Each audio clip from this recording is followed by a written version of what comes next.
Good evening and welcome to the September 25th, 2012 meeting of the Easthampton School Committee. We will open this evening's meeting with general announcements. Superintendent Fallsby, would you be willing to do those for us? Oh, I need to do the first one, which is that the meeting is being recorded by Easthampton Public Access Cable. And the next school committee meetings are October 9th and October 23rd. There is no school on Monday, October 8th, due to the Columbus Day holiday. And we would like to thank again Kathy's assistance this evening in helping produce taping tonight's production. Easthampton Public Access Cable, which you can see on channels 5, 19, and 20, is always looking for volunteers to help. If anyone is interested in helping to tape city government meetings, you can contact Kathy at 413-203-1360. Correspondence? None. I would just add, and I think you probably all got this just at the annual meeting of the MASC on Friday, November 9th. Folks all got that? Okay. So we can just enter that into the record. All right. Then we'll move to gifts. Mr. Chairman, I would like to move that the school committee vote to accept with gratitude and appreciation the following gifts from Michelle Gohegan for the donation of work done to improve the front garden spaces around the building at Whitebrook Middle School, and Kathy Young for the donation of work done also to improve the front garden spaces around Whitebrook. Second. Motion made and seconded to accept with gratitude and appreciation those gifts. All in favor? Aye. Aye.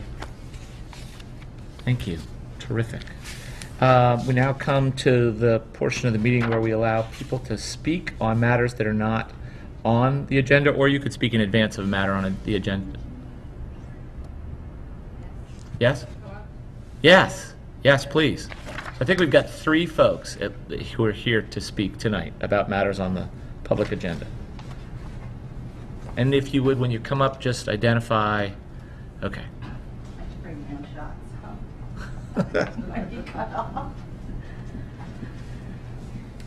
Good evening. I'm Kathy Lynch from Channel 5 Easthampton, and we're just inviting the members of the school committee as well as the public at large to come in and sit in what we're calling our hot seat, which is in our studio at Whitebrook Middle School. Any public opinions about question 4, come on in, voice them, and we'll put it on the air. Easy. Okay, thanks. I'm sorry, Kathy, before you go, just so that people know, the number that I read earlier is the number to call you to be sure of the time. Yes, it's 413-203-1360. Great. Also, the hot seat will also be posted to our website, which is www.ecatchannel5.org. Okay. Thank you. Having done that, I can testify that it's Harmless. It's harmless And fun. and fun. Yes, I would can agree. testify to that as well. Thank you. Good evening, committee. My name is Marin Goldstein from Easthampton, and I'm just here tonight to want to put forward a couple different things that the Committee for Stronger Schools is working on. Obviously, you guys unanimously voted to have the oops, I'm turning things nice. Unanimously put forward the school override, and I very much appreciate the support that we've been getting from Peter Gunn's been coming out to a lot of great events. Nancy's been helping us out too, Mike as well. So really would love to have everybody come out and really support us. Next Tuesday night, we're going to be having, I believe actually in this room, we're going to be having a public forum that is sort of in working with Peter. We're coming up with this idea to have an opportunity for the public to come, ask questions about the override, ask questions about the school budget, basically give an opportunity for anybody in Easthampton to come and ask questions that they may have and why they might want to vote for yes on question 4 this fall in November. So that's one that's coming up that's a really important event. I hope that all of you can make it as well. I think it's really critical that the public has the opportunity to talk to all the committee members and have that opportunity next Tuesday night. And then secondly, I just want to let everybody know as well that we're going to be having a parents' night out, a party, event, celebration of everybody in support of the Committee for Stronger Schools and in support of Question 4, the campaign that we're working on. That is on Friday the 5th. It's going to be at the Pulaski Club at 7 p.m. You can either send a check or go online to our website, Stronger Schools, Committee for Stronger Schools, Easthampton.org, and that is a location where you can buy your tickets online and also get involved. We've got lots of great volunteer opportunities. We just had a rally out there at the Rotary today with over 20 people, standing around holding signs, getting people to honk for schools. There's really sort of trying to build that momentum, and I really hope everybody in this committee can also come and help all our future events as well. So thank you very much, and hope to see you more. Can we just confirm, we've Yes. got the time for 7 o'clock for the Parents' Night Out for the kids that will benefit the Committee for Stronger Schools, the public forum. I was trying to remember the time that we had confirmed on. We were talking about 7 p.m. On Tuesday, right here in this room, and we are still working on all the different speakers who are going to be on that panel. I believe yourself is going to be there, Nancy will be there. We're working on a couple other teacher, principal, some other people that will be there as well, basically to offer all the different perspectives going into why we have a budget gap in the first place and why this override is going to help solve that gap by bringing more funding back into the schools, more teaching positions, language exploration, technology, all those great things that we need in our schools. So again, thank you for the work that you've done so far, and hope to see you guys more at our events as well. Thank you. Thank you. Peter, that was Tuesday, the 2nd of October Right. at 7, here at 50 Payson for the forum. Yes, And it was Friday, the 5th of October at the Pulaski Club for the event. correct. Thank you. You bet. Thank you. Is there anyone else here tonight who would like to speak on a matter that's not on the agenda? Okay. Good job. And if you don't feel like staying for the rest of this evening's production, we'll understand. You have somebody there who looks like they'll be ready for bed soon. Judo, actually. Judo, and then bed, yeah. Ooh. Judo or school committee meeting. I'm thinking bed.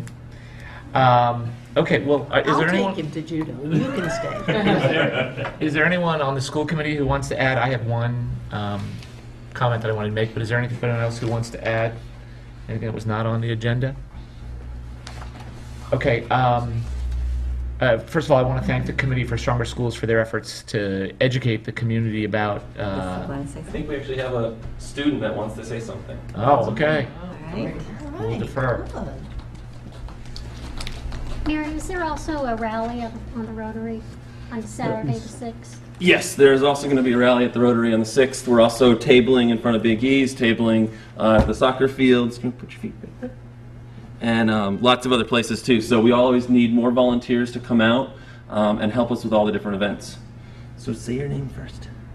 I'm Osh. Hi, Osh. I go to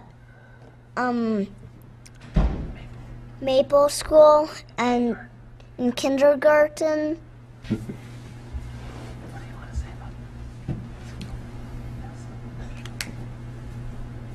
Can we ask who your teacher is? Yeah, Who's your teacher? Miss Chris. Is she a good teacher? Yeah, Yeah. Are you glad you're in school here? yeah. Yeah. I can say for him that we made a choice for us to be here in Easthampton and made a choice for him to be at school here. And we want to continue to make that choice, and that's why we want everybody, both the school committee as well as the public, to vote yes on question 4 this November so we can get more resources for those teachers that have incredible heart and incredible spirit that are teaching our kids, but they need more resources. So that's why we're asking everybody to vote yes on question 4. Okay. You want to say anything else?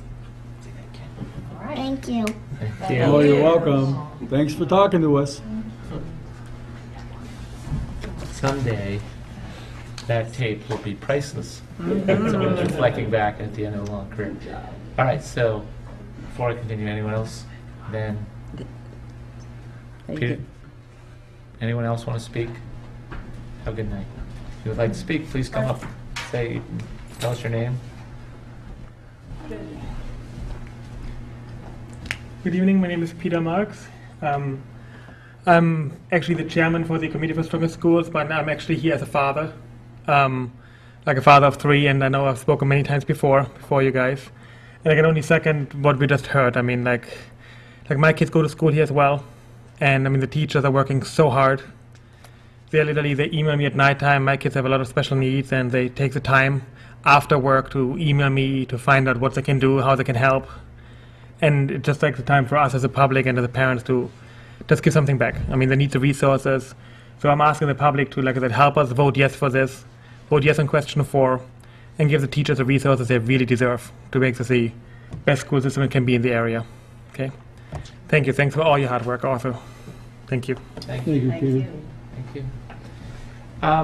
You know, the one note that I would add that's in line with the same thing, there was a quotation that a colleague of mine sent to me today, and it's from Marian Wright Edelman, and I think it's apropos to the 2 speakers that we've just heard from. It said, education is for improving the lives of others and for leaving your community and the world better than you found it.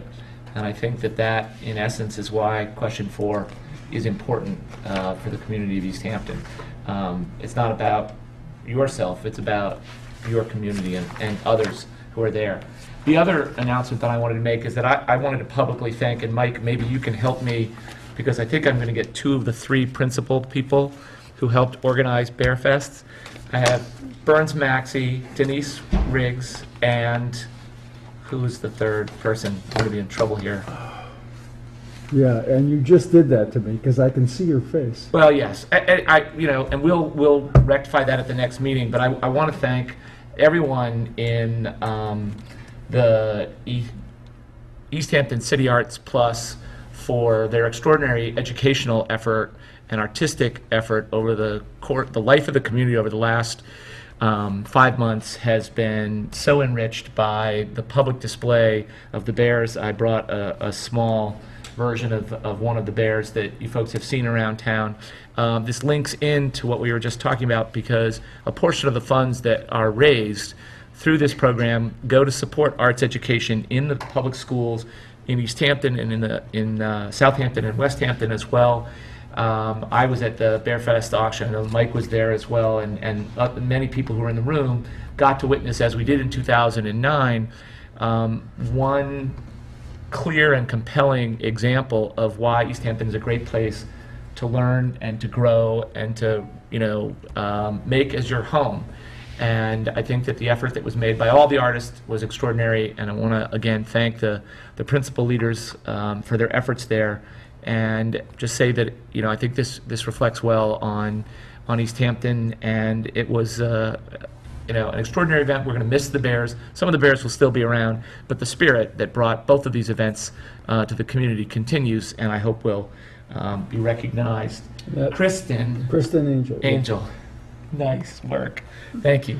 So Burns, Denise, and Kristen, thank you, and all of your colleagues and all the volunteers who helped bring this extraordinary event to our community. Thank you very much. Okay, we have matters for discussion. Then we have subcommittee reports, starting with Finance Subcommittee. We have not met. We are trying to plan a meeting, and we were looking at October 2nd. And at the moment, we were all available. So we'll see what Andy says. That's perfect. You can meet Yeah. and stay for the forum, if it works. We have some readings for from the Policy Review Subcommittee, correct? Right, we do have a second reading for the ACB A-A, Section 504 and 88 procedure, which is simply changing the name of our Director of Special Education. And then the 2 policies, EBC Emergency Plans and JLC-1 Student Health Services and Requirements, to update based on requirements from the state. So we would need a motion to approve those for the second reading. I'll make a motion to approve second reading of ACB-A Section 504 and ADA procedure, the EBC emergency plans, and the JLC-1 student health services and requirements. Second. Motion made and seconded to approve I'm not going to say them again. Any discussion, questions, clarifications? All in favor? Aye. Aye. Thank you. Lori, do we have an update from CETA? No, we have not Oh, had another meeting. Okay. Other items for discussion? All right, great. Then we'll move to the superintendent's report. Superintendent Follansby, here we go. Thank you, Peter. The first report is on the school lunch end of year 2011-2012 update. And I'm going to ask Andrew Stratton, our food service director from Chartwells, to come and give a presentation. Good evening. Good evening. I have a handout. I wasn't able to get it to you ahead of the meeting, but if you could pass those out.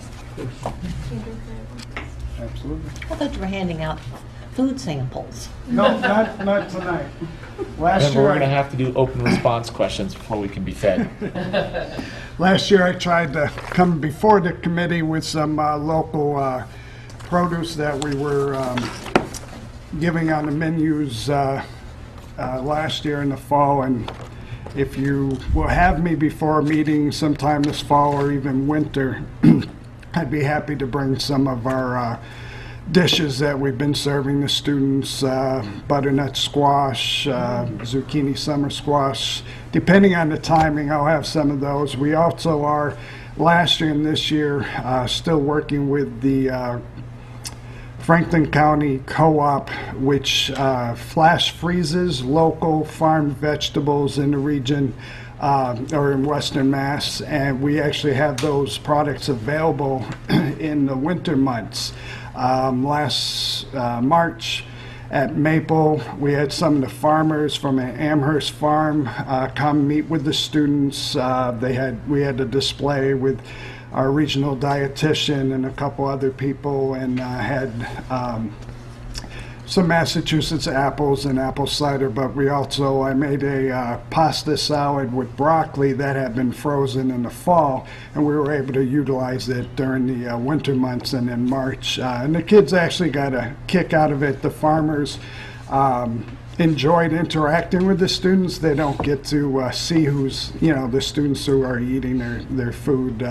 Last year we utilized cauliflower, broccoli, and peppers. This year we're also going to start including carrots through the winter months, and hopefully eventually we're going to actually working with them and Chartwells develop a spaghetti sauce from summer tomatoes, and then have that during the school year. So we're looking forward to that, and that was a nice piece. The report I handed out summarizes the first part of it is the June numbers as well as the year-to-date or the year-ending numbers. We had a fairly good year financially. We hit some snags in October with the weather, losing days in school that we make up in June. We don't have as much income coming in June without the seniors at the high school, and our counts are usually lower. There were about $2,000 or so $1,000 of food we lost during that time. We also increased our labor because we had to have staff come in, clean up. We also opened up the Whitebrook kitchen as a warming station, coffee and some other things. And then there was another deviation of about $11,000 due to USDA commodities. But even with that, we did have our participation was pretty good. Like I was talking about the nutrition of the meals has been better than they have been in a long time.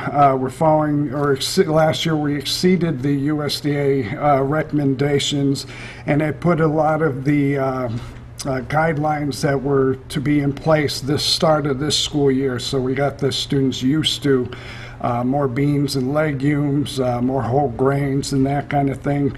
Those things do cost, but going forward, as I'll talk later, we we are taking steps to cover those costs.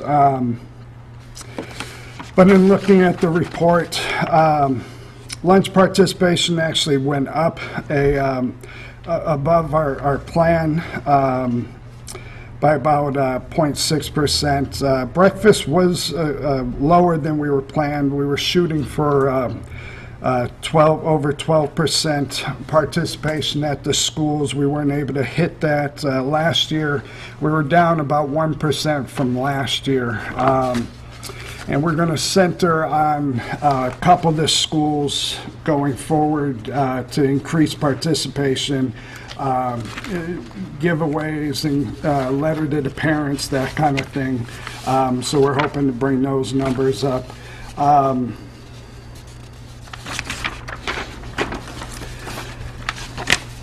Food costs were affected by the commodities, and that was above plan and above last year.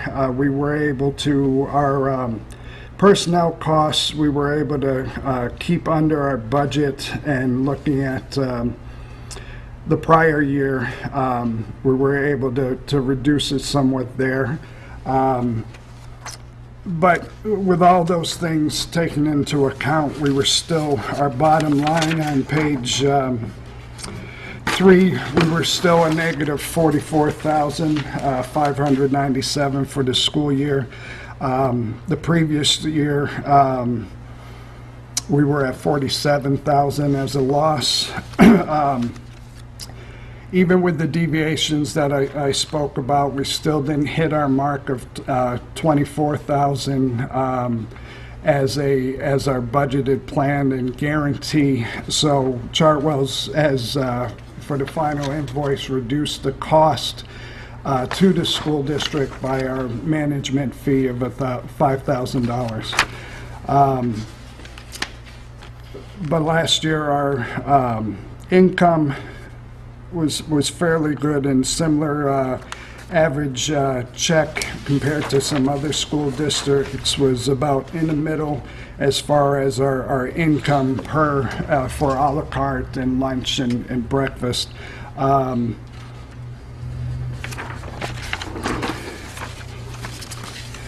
And then, as I said, on the last page to the right, it illustrates what our last year's loss was, so we were able to reduce that. And I'll take some questions on this, and then segue into our projections for this school year and some of the things that are happening now. So if anybody has questions on last year. Questions for Mr. Stratton? This or other? So if I understood you correctly, your sense of being part of the explanation for being under budget in June was that the trade out of the days lost to the October snowstorm replaced by June, we have a different size student population. Somewhat. We don't have the seniors in general in June with field trips, outside pizza parties coming in, that kind of thing. It's reduced. So the days we lost in October, we did not make all of them up. I believe there were 3 days that were either changed to half days, or so we lost revenue there. And the comparison between the October numbers and June numbers was about negative $8,000 roughly. I was just curious about the cost per meal comparison on page 2. Yeah. It's a small amount of, it's a handful of pennies difference, but as a percentage, it seems like it's wide. What's sort of the biggest single factor that explains the range there? It depends on a number of factors. Cost of food, which fluctuates. Chartwell's does try to keep a steady hold on that, but there are increases throughout the school year that do affect us that way. So they would affect one school district more than they would affect another?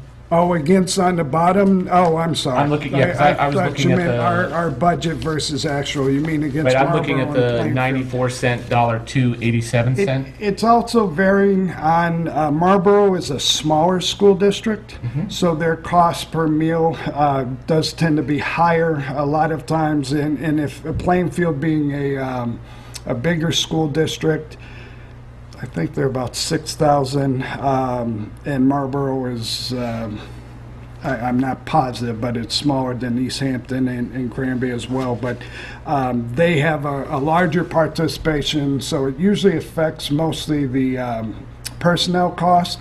If you have the same amount of staff at a larger school and have more meals come in, one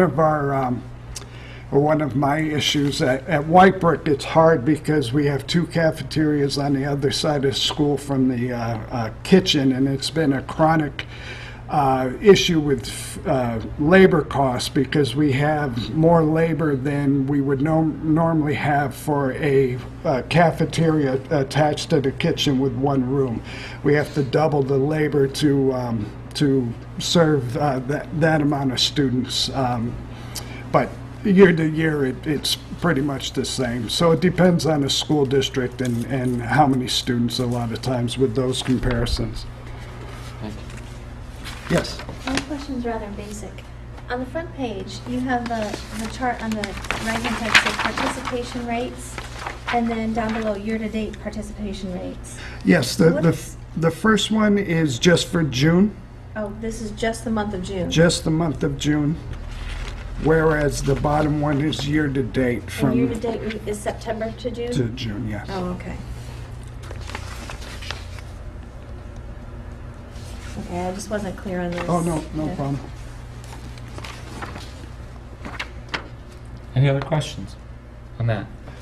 Okay, you wanted to continue? I'll speak briefly on going into this year.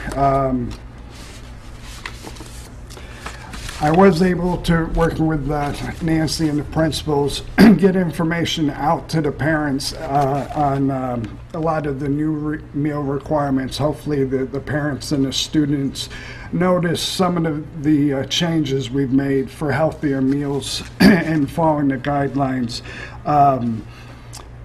There has not been too much pushback. We have had to, the USDA has changed regulations on the amount of grains and breads that we offer and the size, as opposed to at the high school we had a 10 or 12-inch tortilla that we made wraps with, and that was about at least 3 bread portions, so we've had to reduce that to an 8-inch size. There's now maximums for grains and breads over a week of the menu, so we have to reduce that. A lot of times we can't put, in order to have sandwiches or wraps each day of the week, we had to reduce that to follow the guidelines. There's been a little pushback on that, but not too much. We've tried to, we have been, but we've increased the size of the fruits and vegetables across the grade levels, offering more variety of those and trying to keep up with the fresh produce. And that seems to be, even though their breadth shrunk a little, they're able to take pretty much within reason as much fruits and vegetables as they'd like. And within some of the things that we sent out to parent, was the meal increase that you voted on based on the USDA mandate to have price equity within the free meals and the paid meals. And I think the information got to people, and there was very little pushback with that. A lot of times with a quarter increase, people change, bring lunch from home, and we haven't really seen too much of that. I haven't seen all of September's numbers, but they're fairly good compared to last year, so I think we'll be in fairly good shape. A lot of the changes that we've made with the USDA on our menus and our recipes have put us in place to qualify for an additional 6 cents per meal starting in October. This week we're submitting October's menu. There's a specific week that we've worked on with their regional dietitian. We'll submit that to the USDA. Once that's approved, starting or retroactive, they'll go back to October 1st and issue 6 cents per meal to the school district. Those will hopefully help with the added costs of the whole grains and those things.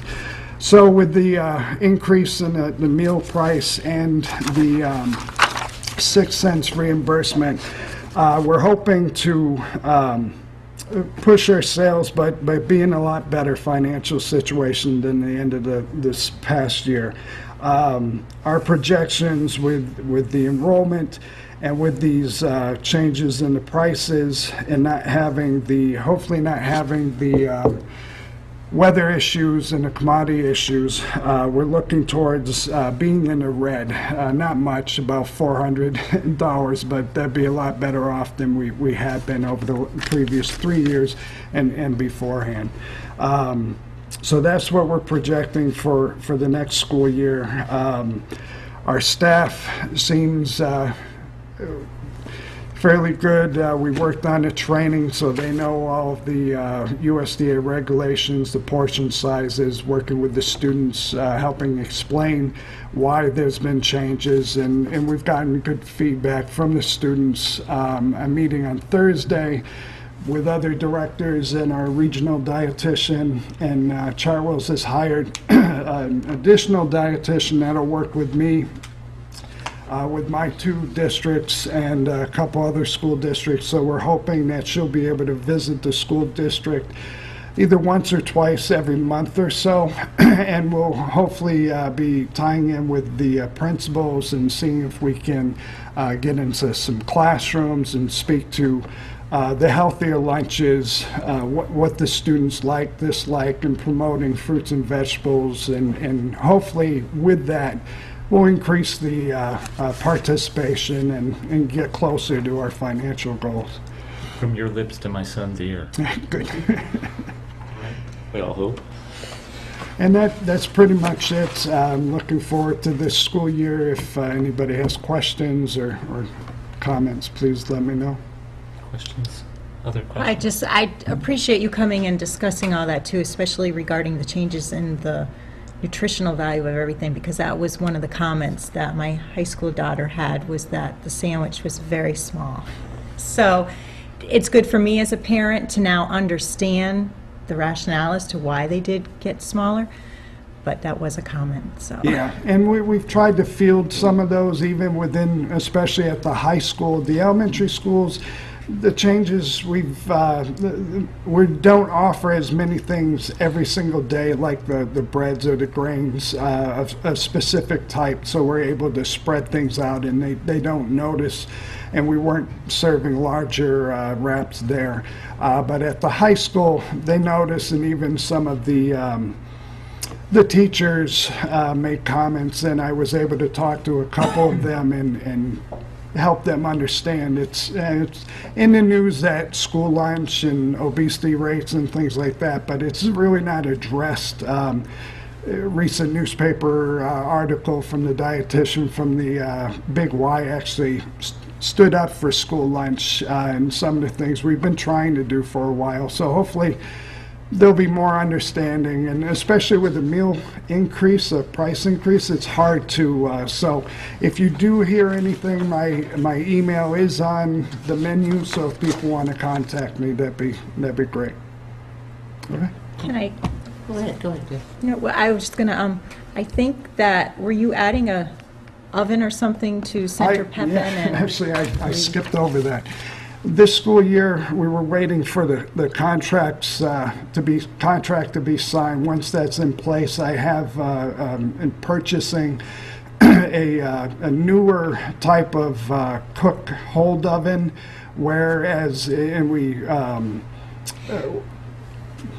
played around or tested it at Whitebrook, and so we're going to go forward with that. And at Maple and Center Pepin, we're going to have a new oven, and they can actually cook some of the food there. Some items like spaghetti or mashed potatoes and gravy, those kinds of things will still be cooked at Whitebrook, but it'll be a fresher, hotter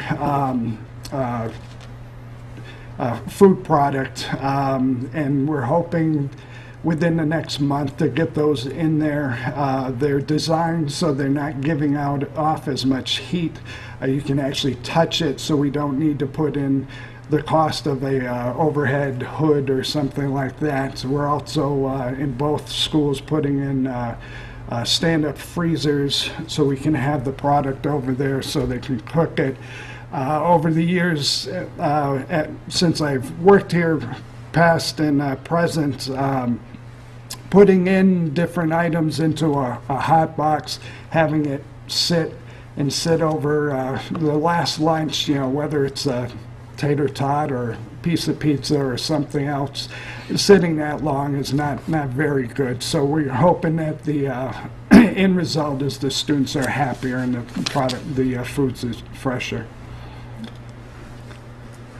I was just going to play the role of the student representative on the school committee, since we don't have a new one. I don't believe we had one elected yet, but I think it would be a wonderful idea if you were interested and were available, if you could speak at the different student government a meeting at the high school, or even at Whitebrook. I think they have a new student senate. Senate.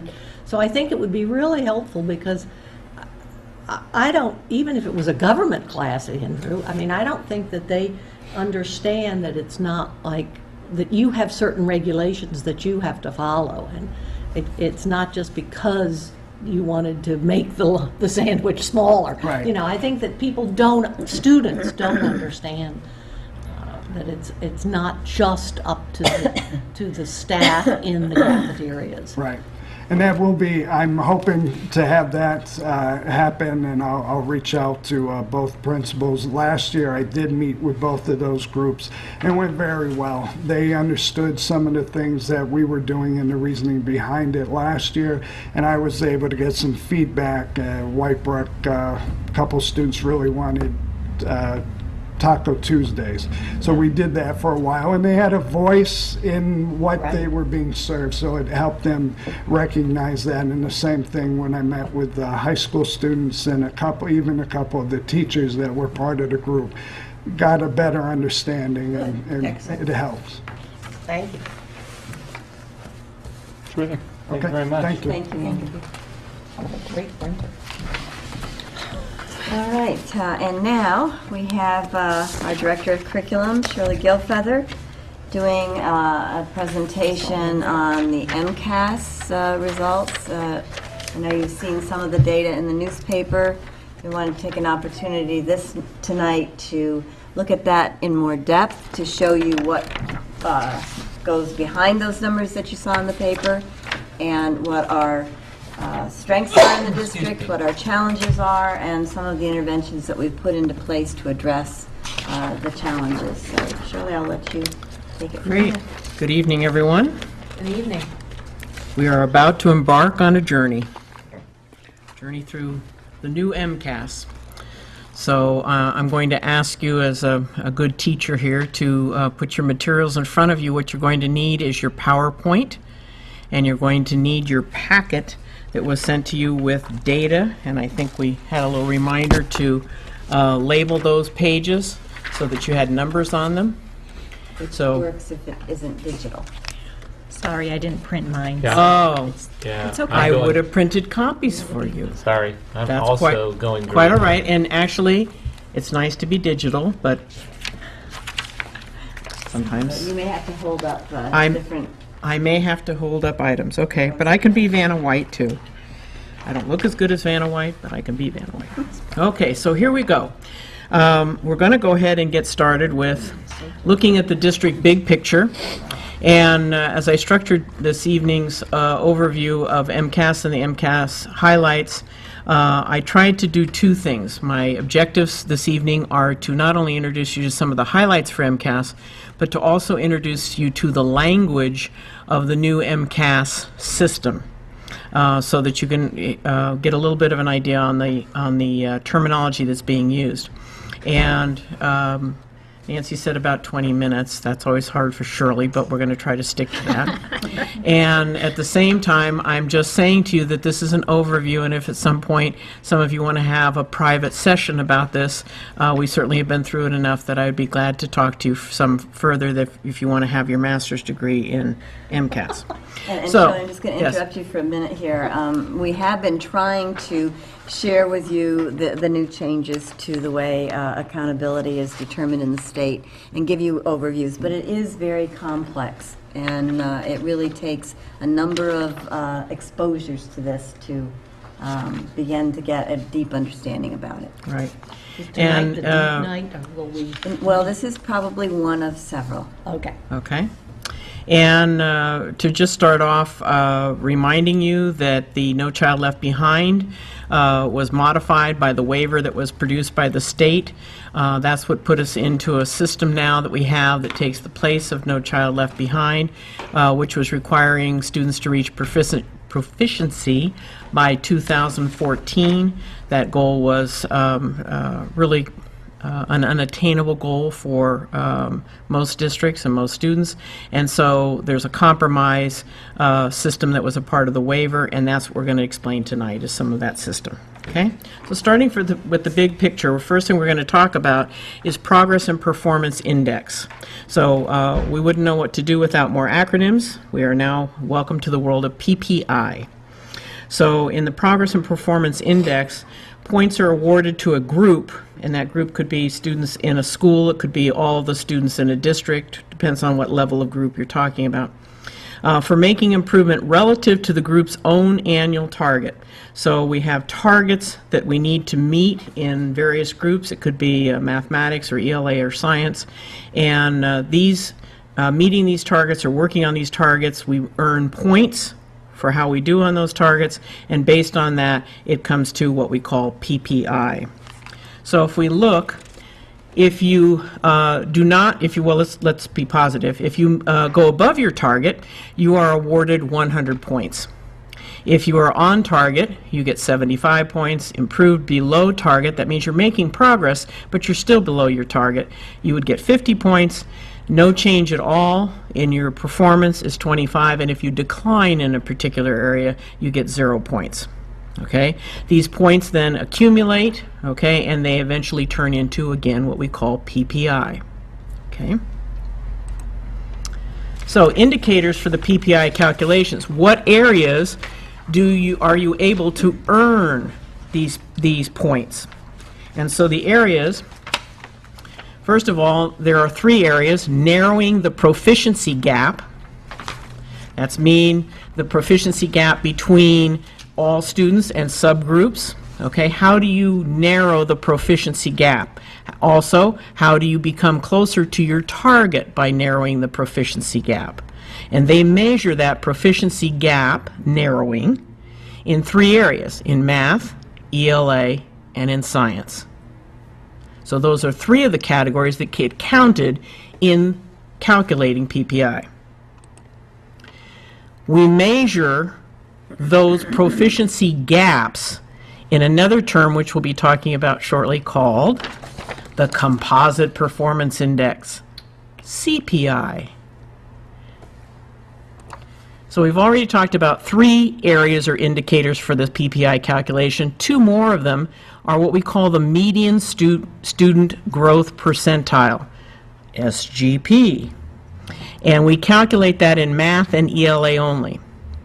And we're going to be talking about what growth percentile means in a minute, but the idea is that we're only measuring it in math and ELA because those are the only 2 subjects that get tested every year.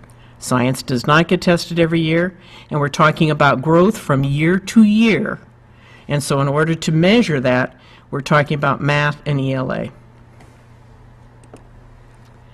And in the high school, we add 2 additional categories. So middle school and elementary schools are held to those 5 categories we just talked about, the 3 in proficiency, the 2 in growth. But the high school gets 2 more categories. The annual dropout rate is 1, and the cohort graduation rate is the other. So in the case of high schools, for calculating... Uh-oh. Plug in. Yes, is there an outlet someplace? Yes, under the desk. One moment, please. We have the extension cord. When will the test begin? Tonight's presentation. I must start learning. I got PPI now. I don't think I have As long as it's SGP. multiple choice. Yeah, right. Producer price index, consumer price index, right? That's what we're That's looking what I'm at. thinking. Thanks, Sue. Just count against my time. Since we've got a moment here, I'll put in a plug for, not that I'm a fan of MCAS, but if we're going to have, yep, pun intended, if we're going to have all these proficiency measures, we ought to have one in history. So the fact that the state has one, and you know, again, we should not be creating 3 privileged disciplines and saying to folks, in all other disciplines, history being one of them.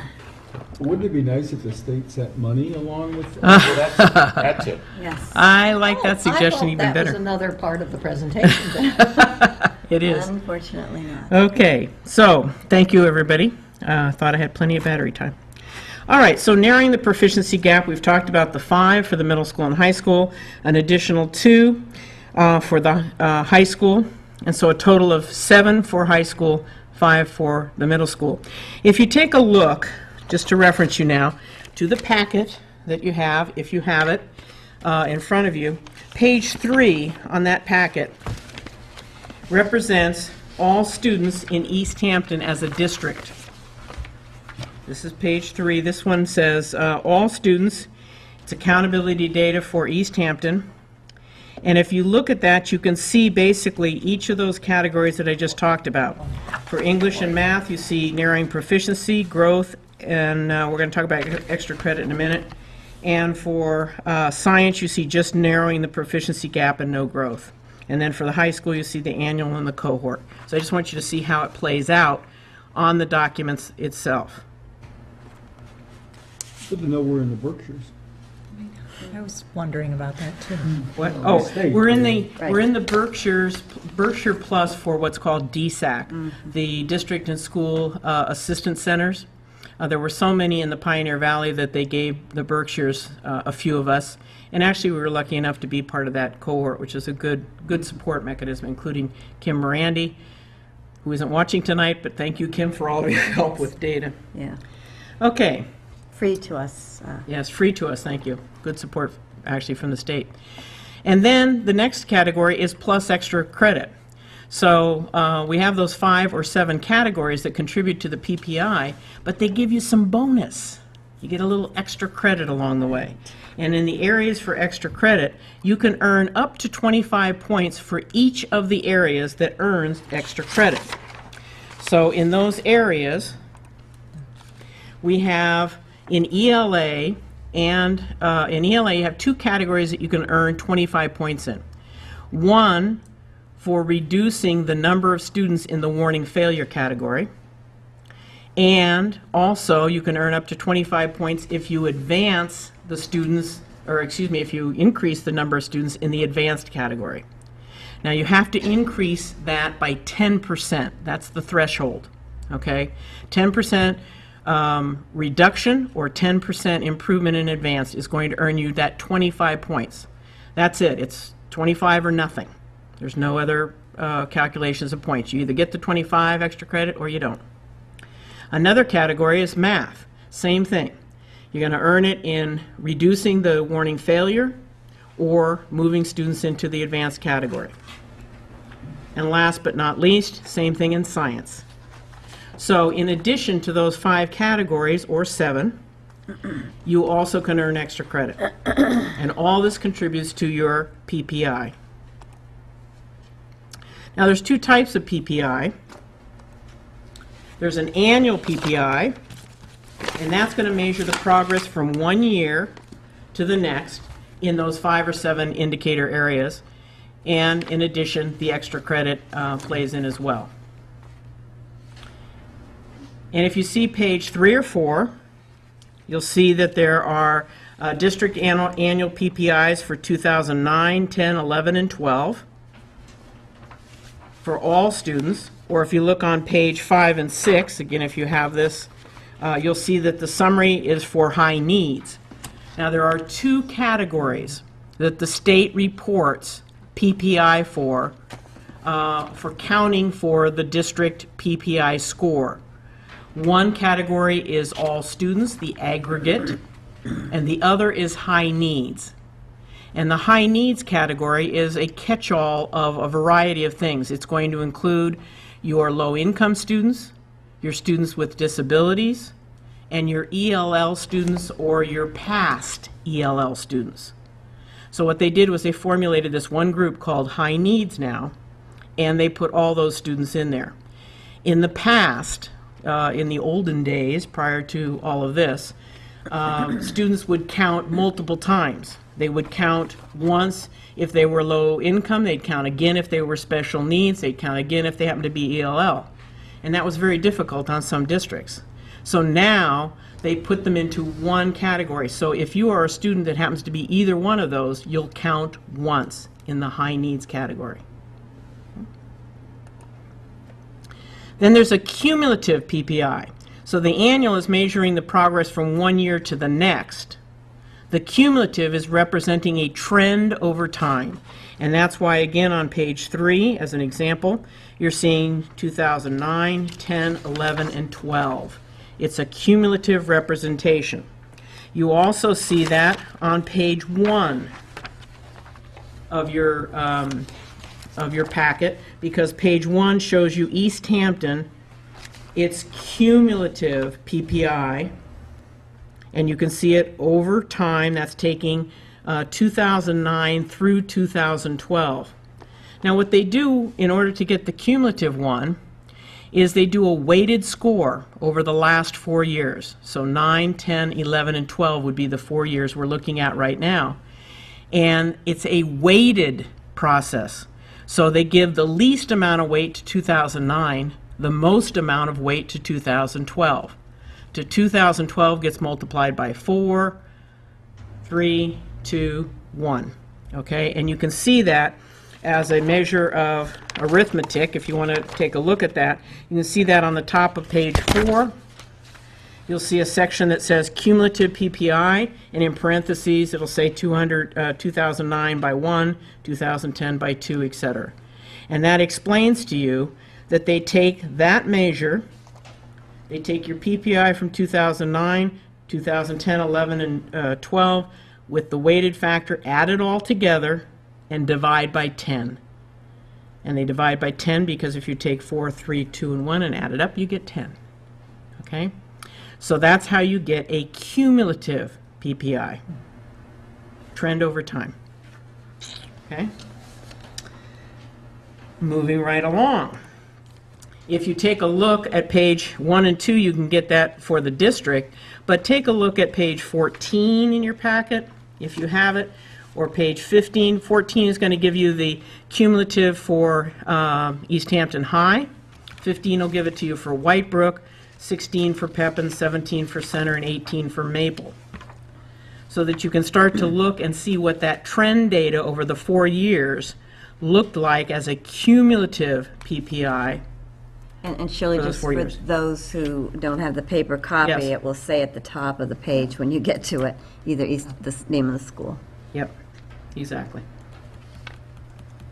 And again, what you got as a packet of data, by the way, was a very small fraction of the kind of data that is actually available. Just a fraction, really. Okay, looking at the highlights of PPI for Easthampton. Again, looking at it from a district perspective. I didn't pull out all the schools that I'd be here all night.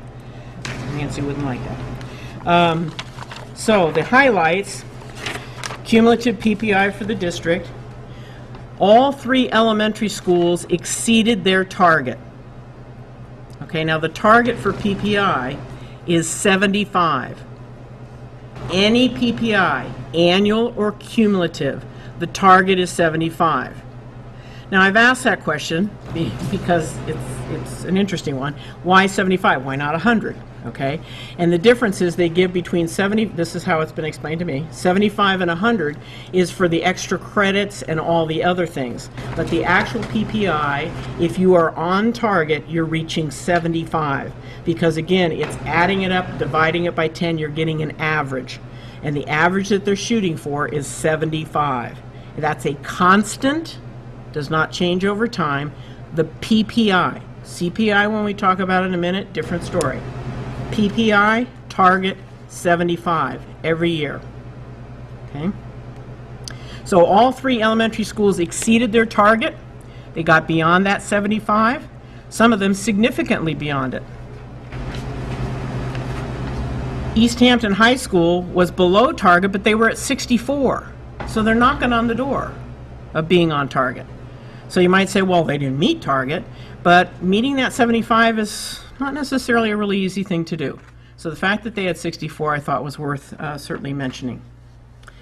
In terms of annual PPI for the district, that was cumulative.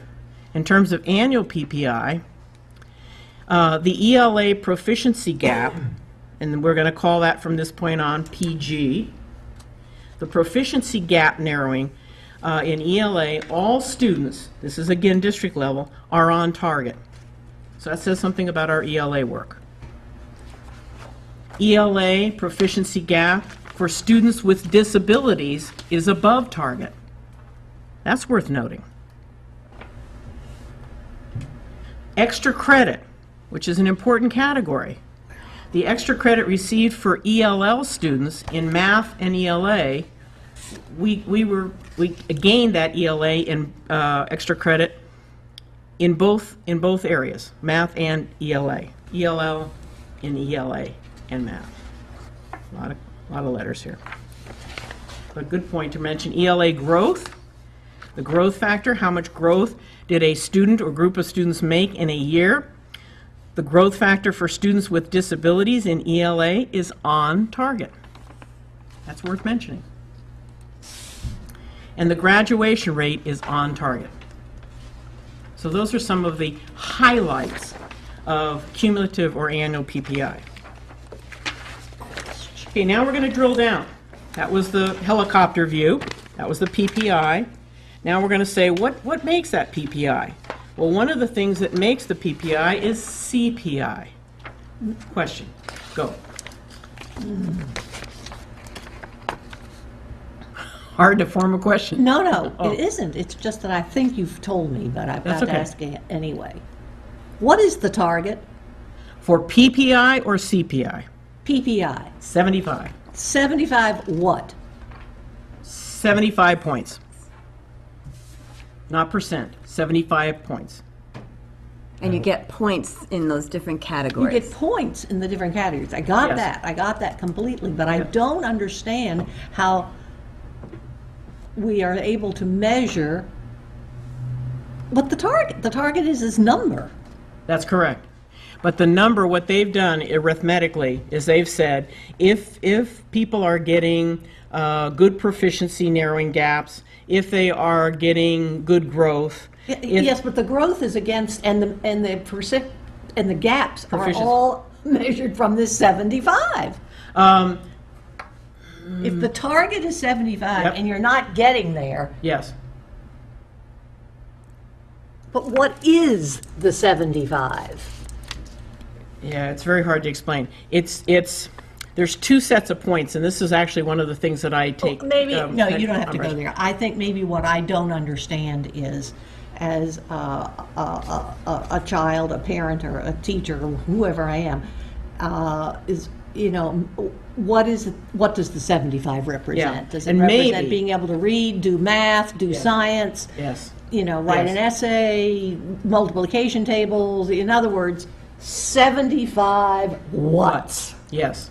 And And I so think- I think when I go into this next part. CPI, right. Because I CPI. think the Okay, CPI yes. is more of an accountability measure. Yes. That the state uses to judge the individual districts And schools. and but- schools. Right. So it's your accountability measure. Did you So- hit the mark? All right, I'll So try let's go down into contain CPI and see if this makes a little bit more sense. But Nancy, to say that this is something that in 20 minutes, half hour, we can explain to you, I've been working on this for months, so It Well, takes I time. really appreciate that, Shirley, I really Well, do, but I do think that it's it's- something it's that has confusing. to, parents and people wanting to come to your school district and so forth, they read these, scores, That's right. and so, but no one knows what they mean. Right. No Well, one as we knows start to- everything that goes behind it. Exactly. So if we start to drill down and look at the composite performance index, this is going to be getting at a little bit more about what does it mean? What does it mean for that? Can you read? Can you write? Can you Yes, do yes. whatever?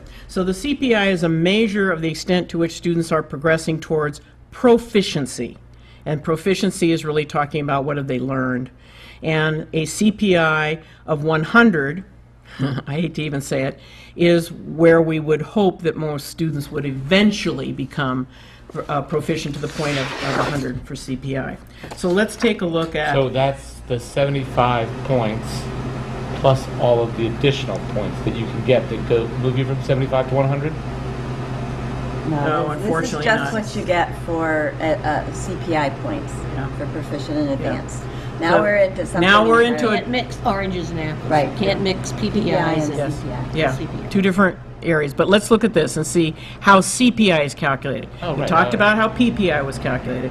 Let's look at CPI. So if you look at CPI, every student that takes MCAS in a content area gets a score. Okay. all right. Okay? This is getting better, isn't it, Yes, Nancy? it's getting Yeah, better. there you go. I'm getting So excited. for every test I take in math, ELA, science, I'm going to get a score. And it's going to be in one of those categories that are listed there, anywhere from proficient down to warning failure low. Yes. And it has a point value. For every score, a student earns some points. So let's take a class of 30 students. In that class of 30 students, some students are going to get 100 points for being in that top category. Some are going to get 25 for being in the high warning failure. Some may get 0 because they didn't get out of the lower category. Those points to each student then get totaled up and divided by the number of students. Okay? That's the CPI for mathematics at 3rd grade, for science at 5th grade. So that's how you get the CPI, which does have to do with the performance. Okay. Then it's these CPIs and these growth and these cohorts of graduation and dropout. Those things all come together and formulate the district accountability PPI. So we're still talking CPI now. We're down to that level of performance. And let's look at CPI calculated for math, ELA, and science at the grades that are tested. I actually would like to take you back for 1 second, You just bet. to be sure. Are the MCAS performance levels in the previous box? Yes. To this one, Yes. individuals? No, I understood you to say that if we add up all the MCAS scores and then divide it by them, it's the mean number, it's the average number.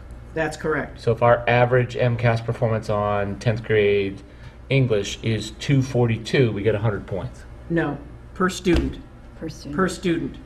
If the Each student that takes and gets an individual score contributes to that 40 and 280 grade or that level of the science test. So 10th grade math, for example. Right. Everyone who takes the 10th grade math test, Right. each student contributes some amount of points to the 10th grade math scores. To the 240, 280 number? No, No, to that's how you get the points. So That's how if you you get the points. score between 240 and 280 on Oh, right, the your test, CPI number comes out of... Yeah. So if I score 245, I've just contributed 100 points. That's right. That is correct. That's right. That is correct. And if Shirley gets a 200, she contributes no points, but she counts in the division as one of the students in that Well, group. don't do that. I'll try harder. Okay. Just saying. So Sorry. the highlights of our CPI measures, and again, for those of you that have a packet in front of you, we're going to be looking at page 19. Page 19 gives us, looking at the percent of students at each of the performance levels for the district, Easthampton District. A little different looking chart. And when we look at that, we see at the district, the grade 3 reading. Grade 3 reading, when you took all the students who took grade 3 reading, all the points that they got for wherever they ended up in their performance category, We did better than the state. and you added it all up. Yes, we did. You added it all up, divided by the number of third grade students that took reading, you got 87.5. Yes. Okay? That's an indicator about the performance of how students are doing in reading in third grade. So that's the number you're trying to, it would be great to have it 100. You bet it would be. That's what you're Yes, trying to that do. is correct. That's correct. In ELA at grade 8, same thing. Took all the 8th graders, took the points that they contributed for what level they came out at. Are you starting to get a feeling for why it's important to get kids into the advanced category? Why it's important to get them from low needs improvement up to proficient or high needs improvement? Because each time they take a jump, we get more points. And so for the 8th grade for ELA, we're at 90.9. That's a highlight. Grade 10 in ELA. I'm confused. 90.9, but only 8 are advanced, 72 are proficient. That seems like a high CPI to get with such a... I'm sorry. Proficient in That's okay. advanced. 100. Yeah. Proficient in advance is 100. It's They're 100. about 100. So you've got 88 Oh, right, gotcha. proficient in advance. Perfect, thanks, sorry. Okay, that's all right. Thanks for the support, everybody. So grade 10 ELA 94.6. So again, a highlight. Okay? Moving on. I'm going to take one more step. We're going to drill down again, because what we were talking about when we looked at those things way back at the beginning, we were talking about PPI. We were talking about looking at proficiency gaps, weren't we? But we were also talking about looking at growth, right? In math and ELA. We're now going to look down. We're going to take our microscope in and look at that growth area. The median, this is a mean median mode question, the median student growth percentile describes a group's progress in terms of how the achievement of the students in the group changed relevant to the prior year as compared to their academic peers. What does that mean? It means when they look at the growth for a student, they say, and they have computers to do this, thank God, they look in and they say, we're going to take a look at Shirley. This is how Shirley has performed over time. We're going to put Shirley in a cohort of students that perform like Shirley, okay? And then we're going to take Nancy and put them in a cohort that performs like her, probably here and here, but anyway. So then you've got that target in a way about how much growth should Shirley be making and how much should Nancy be making, okay? And what they do is they take all these growth factors and they look for the median, the midpoint. All right, so let's take a look at what we've got. SGP is calculated for math and ELA only because it's tested each year. And again, remember, student growth is 1 year to the next. And if you don't take science every year, we can't measure that.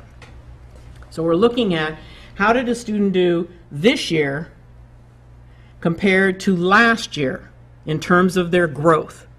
Now, what does that tell us to Nancy's question that said, what about these parents that want to know, well, how's the school doing and what's happening with this?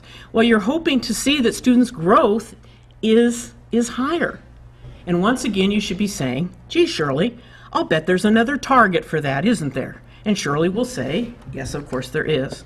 And so the target for the student growth is they want you to be at that median point, remember, right in the middle, not just mean, but median point. So they're looking at an SGP that's someplace between 40 and 60, with actually what you'd prefer to see is someplace on the upper end of that 51 to 59, okay? So once again, if you want to see what that looks like, then I would suggest that you take, and I'm going to take you here right now, you can go to page 19 in your packet. Again, that's that same, looking at Easthampton, the same page you were just on. This is last year's. And you can look at, this is 2012, you can look at 4th grade ELA. So you look at 4th grade ELA, run your finger right across, and you can see that their student growth percentile is 59. So that's at the upper end of that 51 to 59, isn't it? Okay, so they're definitely right on target. They're doing really well. 4th grade math, their SGP is 60. Again, upper end of that target. 8th grade ELA was at 53, still within that 51 to 59 that's a target for us. And 8th grade math was 57.5, again in that upper range of the target. Of note, if you look at page 22, which is one of the last pages, I just want to point out to you that Pepin's 4th grade math and ELA, both areas, had an SGP of 62. So it exceeded the target of 51 to 59. Okay, you doing all right? And that's their progress from 3rd grade to 4th grade. That's correct. That's So their these kids- growth. It's these- their growth in performance from one grade to the next. And those kids are in 5th grade now. They've moved on to our, That is correct. That is correct. Okay. In summary, ready? This doesn't mean it's the end, I'm sorry, but yes. might be for me. I know you sort of already explained this. Okay. This is just me trying to catch up, but. Yes, that's right. Grade 10. Yes. Then you said the SGP thing isn't terribly meaningful because you're going from grade 8 to grade 10? Or you do track it from 8 to 10? That's correct. It is from 8 to 10. Yes, and they are tracking it from 8 to 10. You're right. Okay. So it's not, I said it earlier, and thank you for correcting me, they don't do a test in 9th grade. Okay, it goes right to 10th But grade. they still have the same measurement tools for That is correct. That is correct. Yep. And sometime in the future with PARC, with the new testing system that comes out, we can talk about that in another meeting, there may be a chance that they start doing testing in 9th grade. We don't know. Okay. So, here we go in summary. PPI is made up of CPI in math, ELA, and science, as well as SGP in math and ELA, with extra credit thrown in for moving more to advanced and out of warning and failure. Oh, and if it's district or high school, add in the graduation rate and the dropout rate. Simple, right? They could have just given us more money for teachers. Could have. Probably would have done better. I think we have a new teacher test. I mean, all we have to do is figure out if anybody can figure this out, and we've got a teacher test for us. So let's just look at this point of some of the highlights for each of the schools. Now, some of the data that I'm referring to here comes from reports that drill down deeper than what I gave you, because I gave you district information. So I'm just going to highlight some of the strengths and challenges, some identified by the principals themselves. And Shirley said, I just want to reiterate that there are copious amounts now of reports that we need to sift through to get this information. So Shirley Copious is a good word. I'm not sure it done completely captures it, but my an folder excellent job. my folder overfloweth. Emphasis on the So strengths, let's look at EHS in terms of strengths. Their annual PPI, that's taking all that stuff, gathering it together, it's taking the proficiency together with the growth, together with the extra credit, together with everything and dividing. Their annual PPI has increased 103% since 2010. So in 2 years, it's gone up 103%. Their PPI at Easthampton High School. ELA, for the narrowing of the proficiency gap for all students, ELA for all students at the high school is above target. The math proficiency gap narrowing for high-need students, remember, low income, students' disabilities, ELL, that's above target. In science, the proficiency gap for all students is also on target. Not above, but on target, which is also good. The math growth for the high-need students is above target. Another bit of good news. And extra credit earned in math and ELA for decreasing warning and failure. We earned the extra credit both in math and in ELA for reducing by 10% or more the number of students in the warning failure category. Those are strengths. Now we have challenges too. Shirley, you have a question? Please, I'm Oh, sorry. I'm just trying to follow along here. So You bet. all of that information that's summarized here Yes, would be found in this chart on, no, no, no. That's what Nancy was just talking about, copious data. Okay.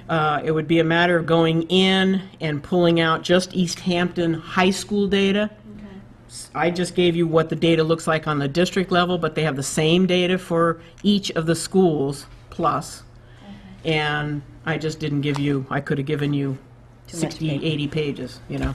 okay. Because I just noticed you have it by school for us on these other Only, sheets. only as a summary for PPI, Okay, not for drilling down to some of this data. thank you. You're welcome. The challenges, obviously, for Easthampton High School is to exit the level 3 status. That's the number one challenge for us to do. Continued performance like they're showing now is going to be getting us in that direction. Extra credit for more advanced categories. So in other words, we helped with getting students out of the failure warning area, but we need to get more into the advanced category. We need to start earning the extra credit for that. Increase the graduation rate for high need students. Okay, that's another area that needs work, and to reduce the dropout rate. Okay, the dropout rate is, we're in the right trend, we're moving in the right direction, but we need to work more on that. So what kinds of things are we doing as interventions to work on these things? Well, one is professional development. We did some extensive professional development this summer, especially in the area of mathematics, especially in the areas of middle school and high school. We have instituted students participating in Mount Tom as an alternative placement for students who drop out of school, to bring them back into the school setting, but in an alternative setting with the Mount Tom program at Holyoke Community College. We've instituted Alex Math, which is a software program to help students who are having difficulty in math. We can use that intervention during the school day. We use it as part of the after-school program in collaboration with the Collaborative for Educational Services. And we also used it in our summer school program, which we provided for credit recovery this summer. All these things are helping in that direction. We're also doing some in-school supports. For example, we had students that were coming over from Whitebrook Middle School that were not ready to take algebra yet. Instead of offering a pre-algebra that wouldn't earn them any credits, would earn them credits, but not towards meeting the requirement of mathematics, anything below Algebra 1. And so we instituted, using Alex Math, we instituted a course, Preparation for High School Mathematics, that runs for a semester to get students ready, and so that they're ready to go right into, actually it's an every other day course opposite PE, so it doesn't even take up the full semester. And then they take algebra the next following semester, second semester.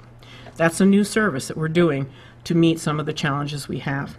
And then, of course, curriculum alignment. We continue to work on alignment towards the new Common Core standards. And so I think it's important to note here that, we've been looking at this data all along and putting in interventions all along during this past school year. We're tweaking it more for the current school year, trying to address the challenges, the needs that you see in this report. Did you have a question, Peter? Not yet. Okay. Okay, let's look at Whitebrook Middle School. Strengths. Whitebrook improved their response on, or their scoring on open response. Open response was an area of concern, as you know, last year. In the secondary level, middle and high school, we did some professional development extensively in working with open response. And Allison Rebello has been able to study the item, drilling way down to the item level and looking at how students did in the open response across the different content areas, and they made significant improvement in those various areas. So she's seeing the result of that hard work on professional development. Extra credit in ELA and math for the high need students for decreasing warning and failure. In both of those areas, they were able to get the extra credit for getting students out of warning failure, which is important. And the ELA proficiency gap narrowing for students with disabilities is on target. Another positive thing at the middle school. Challenges: the science professional growth needs narrowing. There's some serious problems in the science area in the 2012 MCAS, and they need to work on narrowing that proficiency gap. They need to increase their extra credit for moving students into the advanced category. You've heard that mentioned in other schools. And they need to increase their growth, the student growth from one year to the next in ELA and math. Okay, they're not making good growth in those areas from one year to the next. And then need to increase their extra credit for science. Again, they earn no extra credit either for the advanced or the reduction of warning and failure. So they need to target that as an area to work on. Interventions, again, professional development, as I mentioned this summer, a variety of things targeting the middle school. They are using the new math program, math expressions, in grades 5 and 6. Curriculum alignment work going on. Allison's school improvement plan goal is around mathematics and working in the mathematics area, which is one of the weak points in their scores. We do continue to have Title I services both in the literacy area and in mathematics. It's delivered in the school day. We continue to focus on the open response questions, but also on formative assessment, which is checking for understanding along the way so that we can continue to help students make the adjustments and teachers make the adjustment to their instruction. And Whitebrook, along with many of the schools, are instituting a data team that is going to look and drill deeper on all of this data because there's a lot to look at. Formative assessments, Yes. most often graded or most often ungraded? Because they're primarily Effectively ungraded. diagnostic, right? That is correct. And to give feedback to the students Absolutely and the correct. teacher about what's working in terms of learning activities. Thank you. Absolutely correct. Thank you. Yep. Center Pepin looked at their data collectively and their strengths. First of all, level 1 schools, both of them, meeting the PPI targets. They met their target. In fact, in many cases, far exceeded their target for PPI. Remember, PPI 75. They were far beyond that. Extra credit in ELA and math for the advanced area. They did really well in getting kids into the advanced category. Their growth for grade 4 in math and ELA is at or above target. And ELA and math, their proficiency gap is at or above target as well. Some really good results there. And the challenges, they'd like to close the performance gap between all students in high needs. They'd like to see that work to close that in both ELA and math, specifically at center. And then extra credit for math for decreasing the warning and failure. They want to work on that. They still haven't earned the extra credit in that area, and they'd like to see themselves start to do that, make that 10% improvement. Some of the interventions that they've been involved in is curriculum alignment, continue with reading recovery, and Title I services within the day. They're also working with data team work to drill down and look at the data more extensively to see what specific changes they need to make. They are also working with the new math program. They, of course, have a math coach, which is part of that Title I team. Professional development, again, is a big part of their work and has been each year. And they also have the advantage of a social emotional behavioral support program at the school, which also contributes in making ready learners. And last but not least, Maple. And I neglected, because there were so many strengths here, to say that Maple, of course, is also a level 1 school. I think I mentioned that earlier. All 3 elementaries are level 1. And Which is what we want, which is what we want. in case anyone's not clear. The highest All the category realtors on that task force. for schools of the 5 levels, level 1, 2, 3, 4, and 5. We have elementaries at level 1, Whitebrook at level 2, and the high school currently right now at level 3. Strengths for Maple, 100 PPI points, the max, right? 100 PPI points in ELA and math. That's pretty remarkable. Extra credit for math and ELA for both the advanced area and for decrease in warning and failure. So they got the extra credit in math and ELA in both of those areas. They maximized their extra credit. Growth in ELA, they were above target. They got 100 PPI for the growth factor in ELA. Growth in math, they were on target, so got 75 points. And the CPI increased in every category. So when you looked at each and every category, proficiency in English, proficiency in math, all those different categories, each one of those pages of different 7 or 5 categories for the elementary, they increased in every category. Now, what challenges does a school like that have? Well, They increased ELA growth to 49. Remember, growth between 40 and 60, preferably 51 to 59. They're at 49. Principal would like to see that get higher. And sustain the growth pattern shown this year. They're happy with the growth. Now how do they sustain it? That's one of their challenges. And in terms of interventions, similar to the Center in Pepin, curriculum alignment, reading recovery, Title I services, data teamwork, new math program, math coach, professional development, and the social emotional behavior support program as well. Now, one thing that I'll mention to you is clearly you can see, and clearly as you start to put this next to your bed and use it as nightly reading, as you review this, you're going to see very clearly that the elementary schools are doing extremely well, and we're very proud of that. But at the same time, I think it's important for you to note that the limited funds we have, and what I mean by limited funds is we get Title I funds, we get certain grant funds, all those things keep drying up and drying up and drying up. And we have made a very targeted decision to work on being early intervention in terms of putting our resources into elementary so that we have students who can read at grade level. So we have students that have the basic mathematical skills to move on to middle school with some level of proficiency. We have been very conscious of making that decision.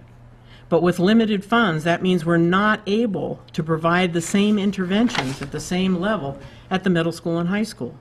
So it really is not a big surprise to me to see level 2 and level 3 to some degree because of the lack of funds and the loss over years. And I know people are looking at, what is the what is the difference that is causing us to say we need to have additional funds in the district? And part of it has to do with what we've lost over time. And we've lost those interventions at the middle school and high school. We've kept them at the elementary. And I think it's important to note again, when people wonder about the funding of our schools and the impact on our students. It's exactly what Shirley is saying, is that with a further gap in what the state provides to us in terms of money to the city and to grants, the larger the gap gets, the more that we have to cut positions. And the positions, some of the positions we cut this year were Title I support positions that provide support to the students who need these interventions. We have a math coach at the elementary level. That's the only place we have a coach. We've had proven results with math and ELA coaches at all levels. We don't have the funds to be able to do that at this point in time. Unlike some other districts who do have the funds to do that and are getting better results. So, we see the results in the paper and we look at our comparisons with other districts. Many of the other districts you're seeing with more positive looking scores have the funds to provide coaches and textbooks and interventions all through all grade levels. We've made a conscious decision to target our efforts at the elementary level, knowing that if students can't read and do math at the elementary level, and the research backs this, they're going to continue to have more problems as they move into middle school and high school. We do put interventions into place in the middle school and high school, but there's so many more things we would like to be able to do were it that we had the funding to provide these services. So what we have at the elementary schools, we'd like to be able to replicate at the middle and high schools for our students who need that additional support, and we simply can't do it with the current funding structure that we have. And as you know, and as we've put forth for the override information, we've had to make a number of cuts to positions this year, and that's on top of cuts to positions in previous years. So that's one of the reasons we find ourselves struggling to make these gains that we're required to make by the state. Yes, Nancy? And I do understand that when the scores were, let's say, I believe published in the paper, that you had to read, I mean, you had to really dig to see that we had some level 1 schools. Yes. Because we were listed as a level 3 school district. That is correct. Which seems terribly unfair. You But- are categorized as a district for the lowest school in your district. Right, if we had had every solitary, well, we don't have that many schools, but let's just say every one of them but one was a 1, sorry, you still get the lower rating. That's correct. And I think Northampton is a relatively good example of that. Thank you, Barbara, for shaking your head on that one. Because they have one elementary school that's a level 3, and most of their other schools are, I think, almost level 1. There's some level 2s. Yeah. And yet, same thing. Because of that one school, the district is designated in that category. And I think Nancy put very eloquently what the issues are, but as one of the hats that I wear as director of Title I or coordinator for Title I, I met with the Title I teachers the other day, and again, that was one of the reductions we needed to make because of lack of cuts in funding. And so I'm looking at 3 people instead of 4 people sitting at the table, and they're saying to me, surely there are students who qualify based upon the guidelines we've had for services, and we cannot service them because there's only 3 of us now. So, And we used to have 5. and we used to have 5, and it went down to 4, now it's down to 3. And so the progress we've made at the elementary and the pride that we share of the data this evening about how well the elementary's doing, I get a little nervous about how long we can sustain that because we're starting to cut into that core. We've already cut into the high school, we've cut into the middle school, now it's starting to cut even into where our priority has been, which is the elementary.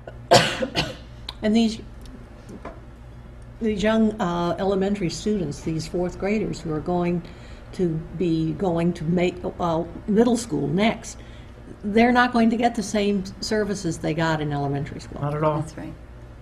Not at all. For example, the mathematics coach, mathematics is one of the areas, in all honesty, that we need to work on in the middle school.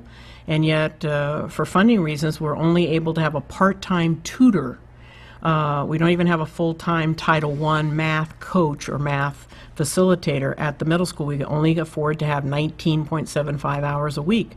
That's nowhere near what we need to meet the mathematical needs that we have at the middle school. And so, It's the state expectations. Yes. And I want to make sure that everyone understands that we have a quality program in Yes. place. Yes. But to meet the demands that the state puts forth for us, and what we want to do for all students, we simply can't do it with the funding that we have. Well, I think that's the point that comes back to the issue of the override most clearly. It seems as though having all of your students in level 1 schools is the best way to have them career and college ready. And having young people who are career and college ready is the best way that you can ensure the future viability of Social Security programs and Medicare programs, because you need a viable workforce to generate the income that generates the taxes that sustain that. So if you are a senior citizen and you are trying to figure out what the payoff is for voting yes on question 4, there it is. More kids, because we've proven in 3 schools, Center, Pepin, and Maple, that with the programs that we've put in place, they can all be level 1 schools. That's correct. And if we can keep them on that track, the investment that we make now will pay dividends for the rest of their working lives. That's correct. So I'm sorry in the late hour to give you something as dense as this, but I hope it gave you a little bit of an insight to this, and that you can refer back to your notes at some point as you further read. And please, question. I just wanted to ask about Yes. the advanced category. Yes. Because what strikes me each time when I look at all the MCAS data that's in the newspaper or presented to us here tonight is that we aren't as strong in the advanced category as we would want to be. And compared to state averages, we seem to be consistently lower than state averages in the advanced category. Right. And I'm just wondering what steps we are taking to improve in that area. I know you talk about like curriculum alignment, and there's a couple of things that you mentioned, professional development. But just hearing those two things doesn't make me think, oh, yes, that's great, because that, now we're going to be great and solid and strong and advanced. Right. I'm just wondering, is that something that you're focusing on as we go forward? Absolutely, and some of the things I can say is with the distinction that makes a student move from proficient to advanced is that ability to do the critical thinking and the problem solving. And it's the, there's a new thing in the math standards called perseverance, okay? It's one of the math practices. Can a student persevere? And we talked at one of our opening day professional developments about the math practices being something that could be applied across all content areas. What are you doing in that science class to have a student persevere? Because they can't do advanced work if they're not persevering. So looking at those kinds of work habits, to look at providing students with work that isn't targeting kind of the mediocre or the middle, but giving them rigor. That's another word that you'll hear along with the new standards and the Common Core curriculum alignment, is what are you doing to promote rigor? And so students who have, they've kind of taken a path, maybe those students who could be doing advanced and maybe they're just laying low in the proficient category. So what can we do to stir that? What can we do to put that fervor behind them to really challenge them to challenge themselves? And part of what we did last year with the open response and asking students to do more writing to learn, asking students to be more thoughtful in what they're doing, we're bringing another intervention that I didn't list there is we mentioned the DSAC before, the District and School Assistance Centers that were part of the Berkshire Plus. We're bringing two specialists in from that DSAC. One is the ELA specialist, Roxanne Dory. The other one is John Bianchi, who's a math specialist. They're going to be working at the elementary, middle, and high school levels to work with the teachers around those content areas. And part of it is going to be the curriculum alignment and the Common Core, but part of it is the practices and the kind of college and career-ready skills that we want to see happening in the classroom. And we've had ongoing conversations starting last year through the summer and the fall at our leadership team level about the fact that we don't have enough of our students in the advanced categories, and what are we going to do differently, and how are our building administrators going to be working with their faculty to help us improve the program so that we are challenging our students and providing them with those opportunities that Shirley's talking about. So we're very, that is a major area of focus for us, as well as the interventions for the students who are struggling with content. And simultaneous to this work is the educator evaluation system that comes into play this year as well, which has a set of standards for teachers in regard to teaching all students and quality planning and assessment, and including formative assessment. So I think that's going to give us a vision and a target for teachers and administrators of bringing that rigor up and those skills like perseverance up in the classroom. And I think we're going to have a clear target now. So I'm aware that we've gone over a little over the 20 minutes. Let's see if there are any last questions before Shirley ends her presentation. This was good. Thank you very much. Thank you very much. Thank you. Thanks, Shirley. Welcome. It certainly points out the need for education about what we're doing. Because if people get a sense of what we are accomplishing, two things get addressed here. One is the good use of the resources. I've heard people say that the schools need to work within their means. I think that they're where we have the resources, we're succeeding in doing excellent work. Yes, wanting more advanced students. And then in the places where we don't have the resources, we are, we're challenging our ability to do that. Well, okay. Okay, so we have a calendar to look at. That's right. The dates. Assume this is just a matter of approval, right, that these dates work? Is there something different in it? No, just for everybody to have a look at them and make sure that they work for you. And if we vote this will then go up on the website, right, and we'll get, can we get printed copies once it's...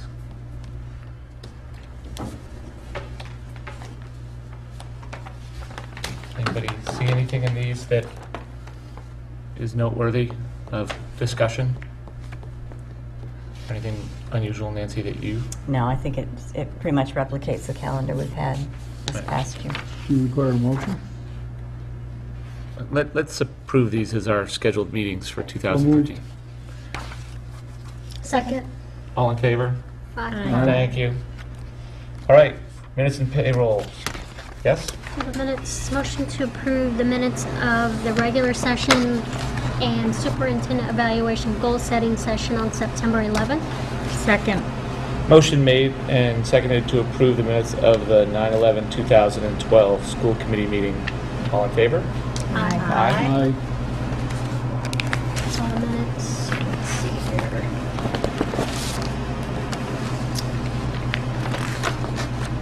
Move to approve the school payroll dated September 20th, 2012 in the amount of $452,706.11. Second. Motion made and seconded to approve school payroll dated 20th of September 2012 in the amount of $452,706.11. All in favor? Aye. Aye. Thank you. Move to approve the accounts payable authorization for payment dated September 20th, 2012 in the amount of $162,955.56.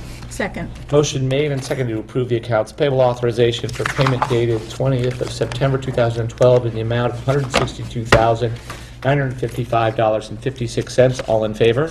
Aye. Just That's it? Okay, folks. Can I just say one thing? Sure. I just want to say how sad I am to see that Ms. McKenzie may actually retire at the end of the year. So I know she is so wonderful with our young kids, so she's a wonderful teacher. She's put a letter Possibility. in. I know, it's a She has- possibility. I do It's a understand that. possibility. I think we all can agree with twist her you, arm. Lori, that we would like her to take that letter back again before Yes. the final date. Yeah. Right, and there are some formalities in the contracting language that require those letters, even if there's the faintest possibility, as opposed to, it's not necessarily even an indication of the likelihood. But we just want to start saying it now that I hope she doesn't. We would all agree with you. Okay. Motion to adjourn? second. All in favor? Aye. Have a good night, everybody. And thank you. Thank you. Okay.